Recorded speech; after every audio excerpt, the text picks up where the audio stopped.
Бүгүнкү жаштар эмне үчүн мурдагы ата бабаларыбыздай чыныгы кыргыз, чыныгы мусулман, чыныгы эркек боло албай калды? Себеби бир канча жыныстык жактан, бир канча чөйрө жактан, бир канча психологик жактан келген угдарлардын негизинде. Буларга ким күнөөлүү? Чөйрөсүбү, досторубу, территориясыбы, ким десеңиз, жеке өзүнөн башталган кылмыштар, күнөөлөр. Бүгүн ошо мусулманда кечээ эле ата бабаларыбызга карасаңыз, өтө күчтүү физический жактан, руханий жактан, материалдык, моралдык бүт жактан күчтүү болгон, кызганыч, намыс деген түшүнүктөр өтө күчтүү болгон. А бүгүнгө келипчи кызганыч деген сезим жоголуп атат эркектерден. Көбү даюстардын катарына кирип атат. Өзүнүн жубайын кызганыч жок, аялын кызганыч жок. Көкүрөктөрүн көрсөтүп, жоон санын көрсөтүп, кеңири жүрүп калды. Баягы аял затында дагы ака, ага, байкем, атам деп урматтап сүйлөө деген түшүнүк жоголуп баратат да. Такой привет, какой ответ болуп атат. Өкүнүчтүүсү ушундай. Бүгүн неге лох болуп, эмнеге мусулмандар эркектер ушунча алсыз болуп баратабыз? Бир канча себептерин. Бул биринчи эле көп жаштарды байкасаңыз, бүгүн телефон, экран келип, телевизор келип, мынандай келип, бүт нерсе ачык айкын болуп кетти да. Жабык нерсенин өзү калбады. Жабык забордун эч нерсеси калбады. Ачылып кетти бүт бардык нерсе. Ошондуктан жыныстык жактан көп жаштарыбыз бүгүн жабыркап атат, ооруп атат, мындайча айтканда, кесел болуп атат. Ошол кеселдерден мунун кесепеттери, мунун азыр айтып азыр токтотуп калбасак, кийин барып мунжу болуп ооруп калыштарынын себептерин айтпасак, бүгүн ушунун ичинен чыкпай калды. Ага диван болсо, телефон болсо, анан гамбургер, шаурмасы болсо, кытайский тамактарды жеп, өзүнүн каалаган уятсыз фильмдерин көрүп, колу менен маанисин чыгарып, ошентип жатса да, эчтеке кылбаса. Биринчиден бул нерсеге үйрөнүп калуу эң жаман адат. Үйрөнүп каласың, азыр ташта. Ошо колу менен ошо кумарын кандыргандар алыска барбайт. Кийин физикалык өзүнүн үйлөнгөндөн кийин, бүт ой кыял менен атайын ошо фильмдерди көрүп үйрөнүп калгандан кийин кыймыл аракетсиз кылып жүргөн адам кийин кыймыл аракетке көнө албай калат. Эң жаманы үйрөнүп каласың бул нерсеге. Муну адатка айландырасың, башка ырахаттарды каалабай каласың. Же кызыгууң дагы жоголуп кетет. Ошондуктан да көнүп калбашың керек, муну ташташың керек. Көнүп кала элегиңде ташташың керек. Андан кийин экинчиси эрк, энергия деген болот эркекте. Тестостерон деген болот. Ме дофаминди бөлүп чыгарат. Ошол дофаминди кайра иштеп чыгара берип, өзүң ырахат ала берип, өлгөнүң ошол болуп калат да. Эрк, намыс деген түшүнүктөр, энергия деген нерселер сенде жоголуп баштайт. Көп ошол кайра бул нерсени кыла бергениң зарядыңды өчүрөт, организмиңди чарчатат. Психологиялык жактан бош, пустой контейнер болуп, шалдырап, ошондой абалда калып кетесиң. Ошол ишти кылып аткан жаштарды байкасаңыз, жашоого кызыгышы жок. Бир караңгы туман ичине кирип алат. Не болсо баары бир дагы. Бул наркотик. Наркоман, нашакордун нашасынан дагы жаман нерсе бул. Үйрөнүп каласың. Окумуштуулар буну ошо наркомандардыкынан дагы жаманыраак ооруга кошот. Неге? Бул ташташ мүмкүн эмес нерсе. Үйрөнүп калба буга. Үчүнчүсү, психологиялык өзүң болгон басым. Денебиз жактан күнөө. Ошо нерсени кылганыңды эстегениң сайын өкүнө бересиң да. Неге кылдым экен? Кудайым көрүп турат деп. Өзүң басмырлай бересиң. Ошо ишти кылганга чейин жыргап каласың. Бирок неге кылдым экен деп анан өкүнүп жүрө бересиң да. Кыйналып жүрө бересиң. Ошондуктан да кылбашың керек бул ишти. Күнөө сезими сени ар дайым кыйнай берет. Кээ бирөөлөр маданий же моралдык себептерден улам, кээде уялуу жана башка сезимдерди коюшат. Бирок не болбосун, бул нерсени токтотуш керек, урматтуу эркектер. Бул нерсе реал болбой атат да. Реал болбой атат. Өзүң никеңдеги аялың жок болуп атат. Анан ошо ар кандай өзүңө жаккан, ошо кадрдагы өзүңө ылайыктуу бир аялды табып алып, ошол жерде кыялдар менен ойлор менен алышып, кыялдар менен ойлор менен рахат алып жүрө берип, анан реал вертикальный дүйнөнү таштап реал үйлөнгөн учуруңда ага жарабай каласың. Терс таасирин тийгизет. Ошондуктан да бул нерсени ташташың керек. Андан кийин фантазия, кыял ойлор болот. Андай кылам деген, Кудайым буйрса нике болсо никеден кийин мындай кылам. Ошо фантазияларда бурмаланышына алып келет. Аны кайра кыла беришиң. Ошо атайын уясыз фильмдерди көрүшүң. Ошол күтүүлөрдү өзгөртөт да. Нормалдуу жашооңду өзгөртүп салат. Ырахат алууң кыйындатат. Андан кийин 6-чысы фокус жок жашоого. Көңүл буруунун начарлашы. Көңүл булуу жок сенде. Көңүлдү бир жерге кое албай каласың, ал нерсени кыла бергенден кийин. Мээң дагы бир жерде турбайт, ар нерсени ойлой берет. Өзгөчө жаштар кыйналат, окууга, машыгууга бир нерсе кылгысы келбей калат да. Ошолорго чейин таасирин берет экен. Ошондуктан да бүгүн жаштарыбыз кыйналып атат да. Анан ошол врачтарыбыз айтат, жыныстык жакка зыян келтирүү.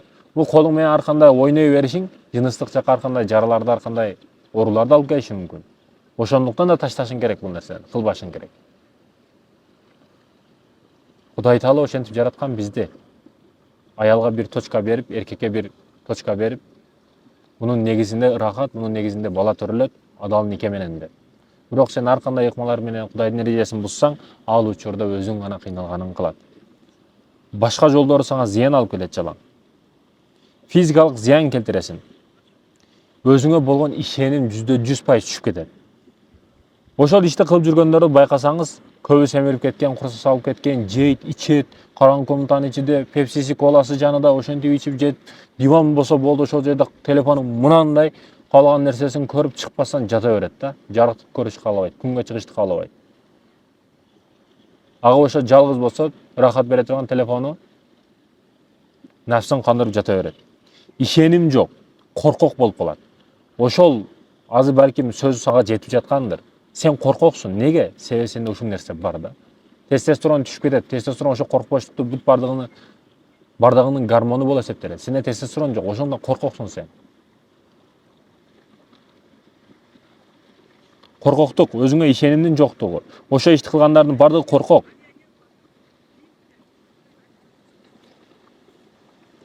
Ишенбей каласың өзүңө айтор. Андан кийинкиси 9-чусу семирүү, физикалык активдүүлүктүн түшүшү. Ар дайым буга убакыт бөлсөң, физикалык жактан спортту башканы ташташыңа туура келип калат да. Көбү ташта берет. Неге? Ошол нерсенин ичине кирип кетет да.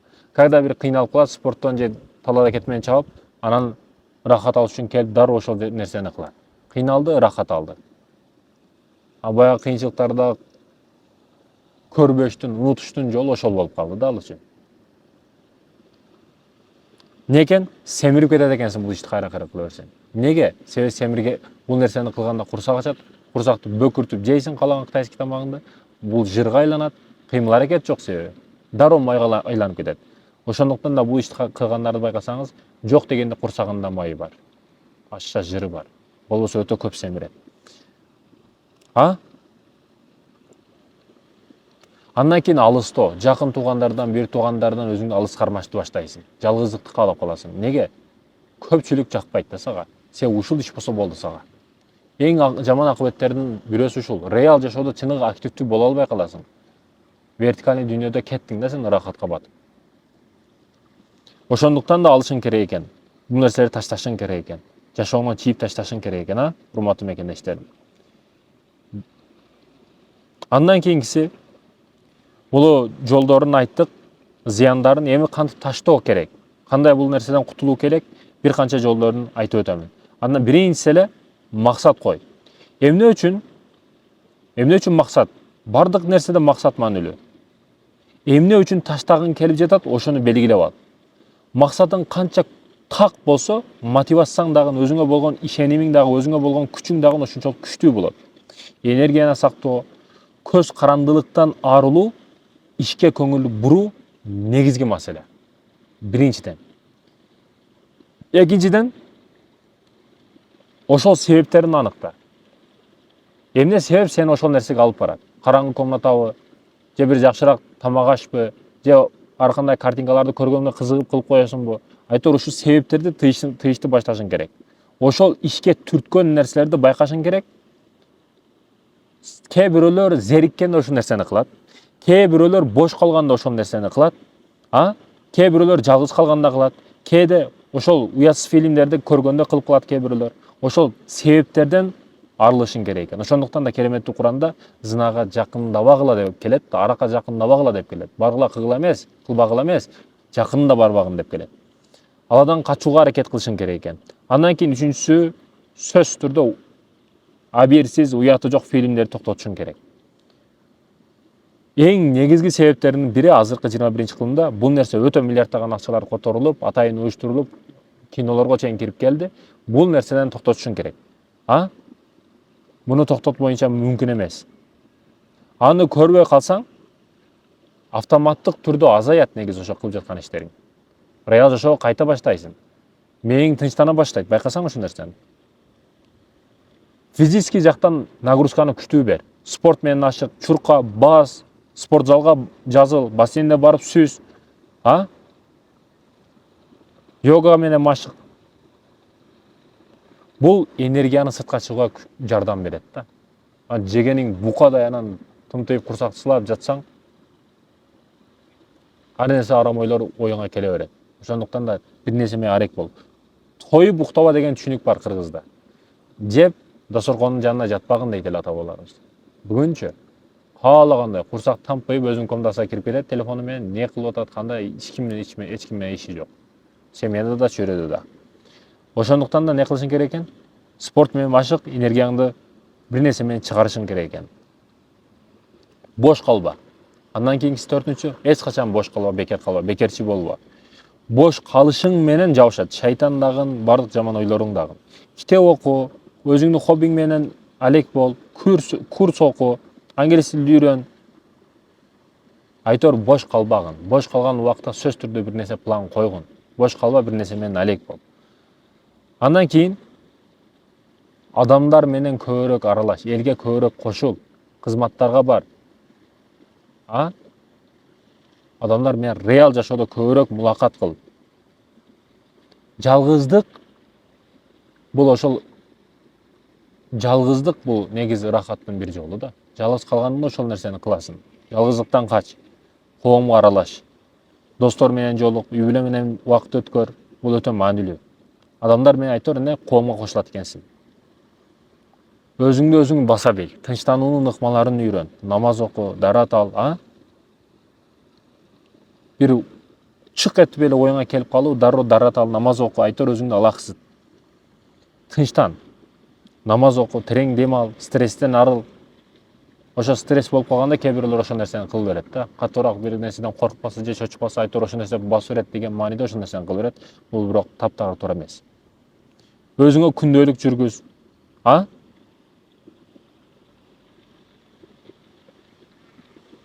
Урматтуу мекендешим, күндөлүк бар жактан пайда берет.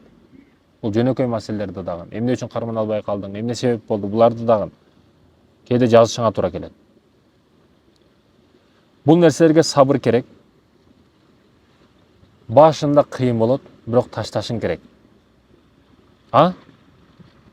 Көзөмөлгө алып таштабасаң болбойт. Андан кийинкиси атайын адистерге кайрыл. Эгерде ошончолук ооруң күчтүү болуп кетип атса, адистерге кайрыл, психологдорго кайрыл, бирок ар кимге бара бербе. Бүгүн шалакы врачтар, шалакы психологдор өтө көбөйүп кеткен. Намаз окуган ишеничтүү бирөөнү табышың керек. Урматтуу мекендешим, имандуу бол, таухид, Аллага ишеничиңди бекем кой, Аллах Таала өзү жардам берет. Негизги өзөк ушул. Жүрөгүбүздө иман бекем болмойнча, амалыбыздын күчү болбойт. Намазга ар дайым бекем бол. Эркек үчүн жамаат менен намаз окуу өтө чоң сооптуу. Мечитке бар. 5 убакыт пешком мечитке барып келдим, тестостерон жайында болот. Намаз биздин Аллахка бой сунуп жаткандыгыбыздын бир белгилеринин, эң чоң белгилеринин бири. Адал бол, аманаттуу бол. Соодада, үй бүлөдө, таразыда, бардыгында пайгамбардын көрсөтүп кеткен сүннөт жол менен аракет кыл. Аманатка кыянат кылба. Чыныгы эркектик сыпат мына ушунда. Ар дайым изденүүдө бол, билим изде, өзүңдү өнүктүр. Ар бир мусулманга милдет пайгамбарыбыз айткан. Бул илим маселеси. Коомдо өзүмдүн ордум болсун, салмагым болсун десең дагы илим алышың керек. Андан кийинкиси жоопкерчиликти ал. Өзүңө гана эмес, үй бүлөңө, жакындарыңа, бир туугандарыңа жоопкерчилик алганды бил. Эки карындашың, бир акең бар. Жоопкерчилик алганды бил. Качанга ошентип жүрө бересиң караңгы комдоңдон чыкпай. Ар бирин камсыз кыл, жардам бер, эжеңди балдарга, жээндериңе жардам бер. Эң жакшы адамдар ким? Үй бүлөсүнө жакшылык кылгандар. Арам адал маселесин такта. Зына, ичкичилик, уурулук, пайыз, процент жана башка бул маселе бүт арам кылган нерсе, булардан тыйылышың керек. Ыйманды кулатып, сени алсыратат, сени чарчатып коет бул нерселер. Бул нерселерди кырганың менен. Албетте арам менен өскөн дене тозокко гана ылайыктуу. Андан кийин адамдарга жумшак бол, кичпейил бөл, сабырдуу бол. Текебир бол, кекке эч кайка барбайсың. Күчтүү башканы эмес, өзүнү башка билген адам күчтүү. Кескин орой болбо. Пайгамбарыбыздын сыпаттары жөнөкөйлүк болгон. Ар бир нерседе жөнөкөй болгон пайгамбарыбыз. Калп айтпа. Түз сүйлө, түз жүр. Бул негизги маселелердин бири. Мусулман калп айтпайт, ушак таратпайт. Чындыкты айткан эркекке Аллах сүйүү менен карайт. Чындык кичине ачуу болушу мүмкүн, бирок жыйынтыгы өтө даамдуу болот. Ар бир жерде эркин жүрүштү кааласаң чындыкты айт. Мына калпым качан чыгып калат экен деп коркуп жүрөсүң анан ар дайым. Ошол учурда гана бир мүнөт кыйналасың. Калпты айтып ошол времядан чыгып кетиши мүмкүн, бирок андан кийин өмүр бою кыйналып өтөсүң. Сага бир мүнөт кыйналган жакшыбы, же өмүр бою кыйналган жакшыбы? Исламдын 5 түркүгү болгон, ислам динибиздин негизи 5 түркүгү бар, ошолорго бекем бол. Ыйман, намаз, орозо, зекет, ажылык. Ар бир эркек үчүн негизги тилектердин бири да. Пайгамбарыбыз саллаллаху алейхи вассаламдын, анын сахабаларынын жолун, өмүр тажрыйбасын жакшы үйрөн. Бүгүн Роналдонун өмүр тажрыйбасын билесиң, Тайсон каякта төрөлгөнүн билесиң.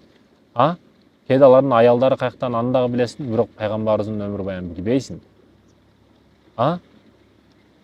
Качан Таифке барды, аны билбейсиң. Таифте ким биринчи мусулман болду, аны билбейсиң. Футболчуларды билет, артисттерди билет, артисттердин өмүр тажрыйбасын окуганды билет. Муну артист ажырашып кетти десеп, көргөндү билет. Бүгүн блогер, балагер, анан артист бир бала тууду, же мындай, бүт адамдар керексиз нерсе менен алек да. Сен не ишиң бар ал жеке жашоосу менен? Мен бирөөнүн жеке жашоосуна башым тыккан адам эмесмин. Мен аралашпайм бирөөнүн жеке жашоосуна. Көрбөйм да, кызыкпайм дагы.